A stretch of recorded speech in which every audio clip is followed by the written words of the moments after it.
ചർച്ച അപ്ഡേറ്റ്സിലേക്ക് സ്വാഗതം. വന്യമൃഗങ്ങളുടെ സംരക്ഷണത്തിനു വേണ്ടി സംസാരിക്കുന്ന വനംവകുപ്പ് മന്ത്രി AK ശശീന്ദ്രനും ഹതഭാഗ്യരായ മനുഷ്യജീവനുകളുടെ സംരക്ഷണത്തിനു വേണ്ടി സംസാരിക്കുന്ന അഭിവന്യ പിതാക്കന്മാരും തമ്മിലുള്ള ഒരു പ്രശ്നമായി വന്യമൃഗ ആക്രമണങ്ങളെ ചുരുക്കരുതെന്ന് സീറോ മലബാർ സഭ media commission secretary father doctor Antony Vadakkekara VC. മന്ത്രിയുടെ പ്രസ്താവന അനുചിതമാണെന്ന് മാത്രമല്ല അപലപനീയവുമാണെന്നും വനമന്ത്രി രാജിവെക്കണമെന്നത് രാഷ്ട്രീയ ആവശ്യമല്ല ജനകീയ ആവശ്യമാണെന്നും അദ്ദേഹം പ്രസ്താവനയിലൂടെ അറിയിച്ചു. മറ്റുള്ളവരെ ഇല്ലാതാക്കാനല്ല ജനതകളെ വളർത്താനായാണ് നാം ജനിച്ചതെന്നും യുദ്ധമെന്ന തിന്മയ്ക്കു മുന്നിൽ സമാധാനത്തിനായി എല്ലാ ശ്രമങ്ങളും നടത്താനും ആഹ്വാനം ചെയ്ത് ഫ്രാൻസിസ് പാപ്പ കഴിഞ്ഞ ദിവസം അനുവദിച്ച പൊതുകൂടിക്കാഴ്ച സമ്മേളനത്തിൽ സംസാരിക്കവെയാണ് യുദ്ധങ്ങൾക്കെതിരെയും സമാധാന ശ്രമങ്ങൾക്കായും പാപ്പ സംസാരിച്ചത്.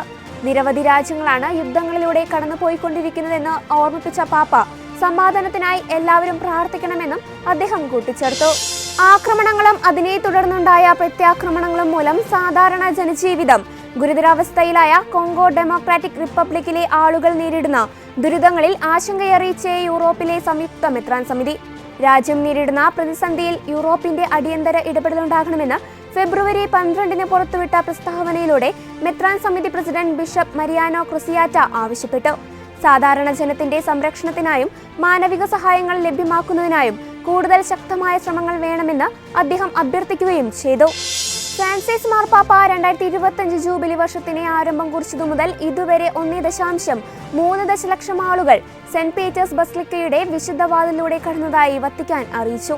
സായുധ സേനയുടെ ജൂബിലിയുടെ ഭാഗമായി ഫെബ്രുവരി 7 നടത്തിയ പത്രസമ്മേളനത്തിലാണ് നവസുവിശേഷവൽക്കരണത്തിനായുള്ള ഡിക്കാസ്റ്ററിയുടെ പ്രീഫെക്ട് ആർച്ച് ബിഷപ്പ് റീനോ ഫിസിഷല്ല ഇക്കാര്യം അറിയിച്ചത്. അതേസമയം തീർത്ഥാടകരുടെ എണ്ണം ജൂബിലിയുടെ വിജയത്തിനുള്ള സാധ്യതയുടെ മാനദണ്ഡമല്ല എന്ന് ആർച്ച് ബിഷപ്പ് ചൂണ്ടിക്കാട്ടി. വാഴ്ത്തപ്പെട്ട കാർലോ അക്യൂട്ടിസിനെ കുറിച്ചുള്ള പുതിയ ഡോക്യുമെന്ററി ഫിലിം വിശുദ്ധ പദവി പ്രഖ്യാപന ദിവസത്തോടനുബന്ധിച്ച് പുറത്തിറങ്ങും. ഏപ്രിൽ 27 മുതൽ 29 വരെ കാർലോ അക്യൂട്ടിസിനെ കുറിച്ചുള്ള ചലച്ചിത്രം രാജ്യവ്യാപകമായി തിയേറ്ററുകളിൽ റിലീസ് ചെയ്യുമെന്നാണ് കാസിൽ ടൗൺ മീഡിയ കഴിഞ്ഞ ദിവസം പ്രഖ്യാപനം നടത്തിയത്. കാസിൽ ടൗൺ മീഡിയ നിർമ്മിക്കുന്ന ചിത്രം ഫാൻഡം ഇവന്റ്സ് വിതരണം ചെയ്യും. ഇതോടെ ചർച്ച അപ്ഡേറ്റ്സ് പൂർണ്ണമാകുന്നു. നന്ദി.